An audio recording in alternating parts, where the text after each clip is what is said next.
ভাইরা আমার, বলতেছিলাম হাদিসে জিবরাইলের ভিতরে আল্লাহ পাকের নবী বলেন, জিবরাইল আলাইহিস সালাম নবীজিকে প্রশ্ন করেছেন, ইয়া রাসূলুল্লাহ, আল্লাহ পাকের হাবিব বিশ্বনবী জনাবে মুহাম্মদুর রাসূলুল্লাহ, আপনি আপনার ঈমানদার উম্মতদেরকে আপনি শোনাইয়া দেন ঈমান কি জিনিস। মাল ঈমান, হুজুর ঈমান কাকে বলা হয়? আল্লাহর নবী বলেন, আন তুমিনা বিল্লাহি ওয়া মালাইকাতিহি ওয়া কুতুবিহি ওয়া রুসুলিহি ওয়াল ইয়াউমিল আখির ওয়াল কদরি খাইরিহি ওয়া শাররিহি মিনাল্লাহি তাআলা ওয়াল বা'সি বা'দাল মাউত।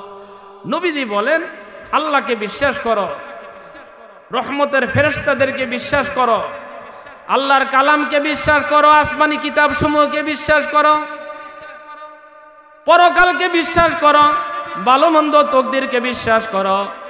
এরপরে আল্লাহর নবী বলেন, কিয়ামতের ময়দানে কঠিন মুহূর্তে তোমাকে হাজির হতে হবে, এক পায়ে 50,000 বছর তুমি দাঁড়িয়ে থাকতে হবে, সূর্যটা মাথার 3 ইঞ্চি উপরে আসবে, মাথার মগজগুলো মোমের মতো গলে গলে সারখার হয়ে যাবে, এমন একটা কঠিন মুহূর্ত। এই কিয়ামতের ময়দানকে তুমি বিশ্বাস করিয়া দুনিয়াতে জীবন যাপন করো, 30, 40, 50, 60, 70 বছর তুমি সুন্দরভাবে জীবনটা কাটাও। আল্লাহর কসম, আল্লাহর কসম, তোমার পরিণাম আল্লাহর জান্নাত আল্লাহ লিখে দিবেন। কোন সুবহানাল্লাহ। নবীজি বললেন আল্লাহকে বিশ্বাস করার জন্য। আল্লাহকে কি বিশ্বাস করবেন? আল্লাহকে কিভাবে বিশ্বাস করবেন? এই 2 চোখে যা কিছু দেখি আর না দেখি, গাছপালা, তরুলতা, বৃক্ষলতা, আপনি আমি যা দেখতে আসি, আসমান, চন্দ্র, সূর্য, তারকা গ্রহ, নক্ষত্রকুল, কায়নাত, মানব দানব, পশু পাখি, জীব জন্তু, জানোয়ার, যা কিছু দেখা যায় সব কিছু কেবলমাত্র মহান রব্বুল আলামিন সৃষ্টি করিয়াছেন। কোন সুবহানাল্লাহ। আল্লাহর সঙ্গে শরীক করা যাবে না। আল্লাহকে বিশ্বাস করতে হলে আল্লাহর সঙ্গে কারোকে শরীক করা যাবে না। সূরাতুল কাহফের 110 নং আয়াতে আল্লাহ রাব্বুল আলামিন ইরশাদ করে দিয়েছেন, ফামান কানা ইয়ারজু লিকা রাব্বিহি ফালইআমাল আমালান সালিহা ওয়ালা ইউশরিক বিইবাদাতি রাব্বিহি আহাদা। আল্লাহর নবী, বিশ্ব নবী, আপনাকে আমাকে ঘোষণা দিয়ে দিয়েছেন, কুরআনুল কারীম পড়ো বাবা, আল্লাহর কালাম পড়ো, কোরআন দেখো, কোরআন বোঝো, কোরআনী জ্ঞান অর্জন করো। সূরাতুল কাহফের 110 নং আয়াতে আল্লাহ পাক বলেন, যেই বান্দা বান্দি চায় আমি আল্লাহর সঙ্গে মোলাকাত করবে, সাক্ষাৎ করবে, আমার সঙ্গে উপস্থিত হবে, আমি মহামনিবের দিদার তার জন্য নসিব হবে, সে জানি 2টা কাজ অবশ্যই করিয়া নেয়। 1 নাম্বার হলো নেক আমল করবেন, 2 নাম্বার হলো আল্লাহর সঙ্গে দুনিয়ার কোনো মানুষকে শরীক করবেন না। আল্লাহর সঙ্গে কারোকে শরীক করা যাবে না। আর আপনি ইবাদত করেন, ফামান কানা ইয়ারজু লিকা রাব্বিহি ফালইআমাল আমালান সালিহা ওয়ালা ইউশরিক বিইবাদাতি রাব্বিহি আহাদা।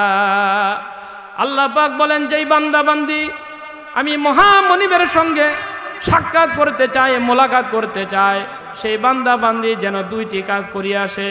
এক হলো নেক আমল করবে, ওয়াদের প্যান্ডেলে বাইরে আসবে, মসজিদে আসবে, রোজা রাখবে, নামাজ পড়বে, হজ করবে, যাকাত দিবে, দান খয়রাতগুলো আল্লাহর ঘর, মসজিদে, মাদ্রাসায় করবে। আল্লাহর নবী বলেন, এই নেক আমল যেই বান্দা বান্দি করবে আর শিরক থেকে বেঁচে থাকবে, এই বান্দা মহামনিবকে চন্দ্র সূর্য যেইভাবে দেখা যায় সেইভাবে দেখতে পাবে। কোন সুবহানাল্লাহ।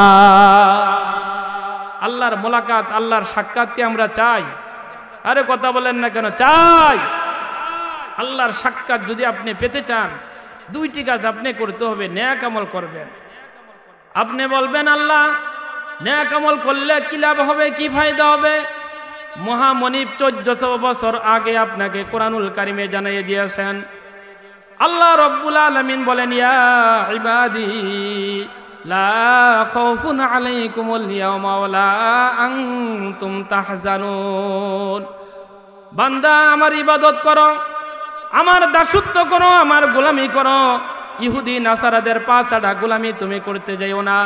আমি স্রষ্টা, আমি খাওয়াই, আমি লালন পালন করি, আমি বাঁচাই, আমি মারাই, আমি রোগ থেকে তোমাকে বান্দা আমি সেবা করি, সব কিছু আমি বান্দা করি। আমার দাসত্ব করো, আমার গোলামি করো, আমার হুকুমগুলো দুনিয়ার জমিনে কয়েকটা দিনের জন্য মেনে আসো। কিয়ামতের ময়দানে কোনো ভয় হবে না, কোনো টেনশন হবে না, বিনা ভয়ে বিনা চিন্তায় আমি আল্লাহ জান্নাতে প্রবেশ করাই দিব। কোন সুবহানাল্লাহ।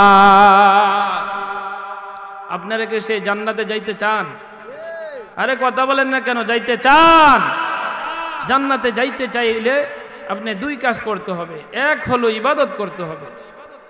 মহান রব্বুল আলামিন কোরআনুল কারীমে ইরশাদ করেন, ইবাদত করো, দাসত্ব করো, গোলামি করো। এই জন্য তোমাকে বান্দা আমি সৃষ্টি করিয়াছি, তৈয়ার করিয়াছি। তোমার হাত দিয়েছি, পাও দিয়েছি, চোখ দিয়েছি, নাক দিয়েছি, কান দিয়েছি। তোমাকে খাওয়াই, তোমাকে উঠাই, তোমাকে বসাই। দুনিয়ার কোনো মানুষ তোমাকে খাওয়ায় না, দুনিয়ার কোনো মানুষ তোমাকে লালন পালন করে না। তোমার রুহুটা নাকের ডলা দিয়ে আসা যাওয়া আমি আল্লাহ করাই। আমার শুকরিয়া আদায় করো। যদি বান্দা শুকরিয়া আদায় না করো, আমার দাসত্ব যদি না করো, গোলামি যদি না করো, কিয়ামতের ময়দানে এমন কঠিন সময় তোমার জন্য আসবে, কুত্তিয়াত লাহু সিয়াবুম মিন নার, জাহান্নামের আগুন তোমাকে পরিধান করানো হবে। কুত্তিয়াত লাহুম সিয়াবুম মিন নার, জাহান্নামের আগুনের পোশাক তোমাকে পরিধান করাবে। ওয়ায়াসুব্বু মিন ফাওকি রুসিহিমুল হামিম, গরম পানি তোমার মাথার উপরে আমি আল্লাহ ঢেলে দিব। বান্দা, ও বান্দা, সহ্য করতে পারবে না, সহ্য করতে পারবে না।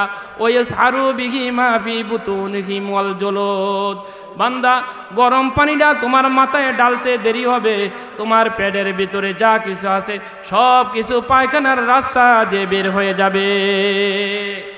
এমন একটা কঠিন সময় আপনার জন্য রয়ে গিয়েছে।